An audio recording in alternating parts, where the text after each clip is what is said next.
This is Jeff Edelman. I'm going to give you part 2 of the sections on trials. Now, I already talked about that a trial is controlled chaos, but what I didn't discuss was the disruption on a plaintiff's life. You need to be aware of this before you go to trial. First of all, you're going to miss work. Tell your boss well in advance that you are going to need some time off to do the trial. If you go to trial and you are not there the entire time, a jury can and likely will take notice of your absence. So barring some extremely good reason, you should be there the entire time. Missing an hour, I'm not talking about. I'm talking about missing a day. So be prepared to be in the courthouse every day during the trial process. If you have children, make sure you take care of that situation, that you have child care.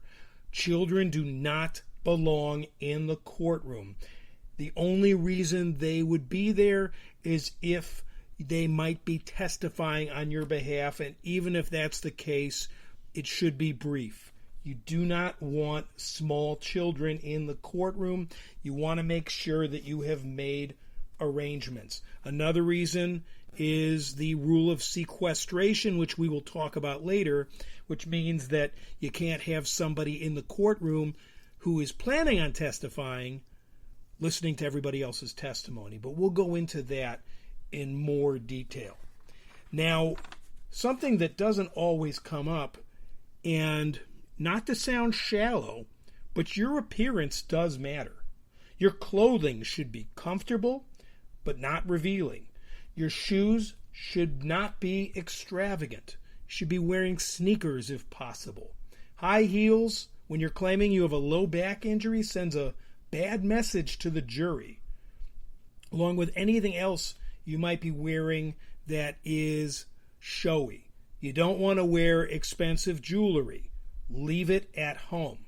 Dress like you're going to work or a job interview, not like you're going out clubbing at South Beach. Hats, t-shirts, jeans, flip-flops, put them away for the week.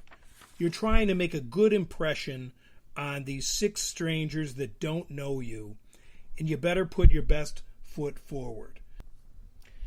And if you've been wanting to dye your hair pink for months, wait until your trial is over. Don't show up on the morning of trial with a odd colored hair. This has happened to me before. I wasn't very happy about it. You don't want to draw any type of attention to yourself other than about your case. If you have any further questions, feel free to call me anytime, 954-341-2777. I'm Jeff Edelman.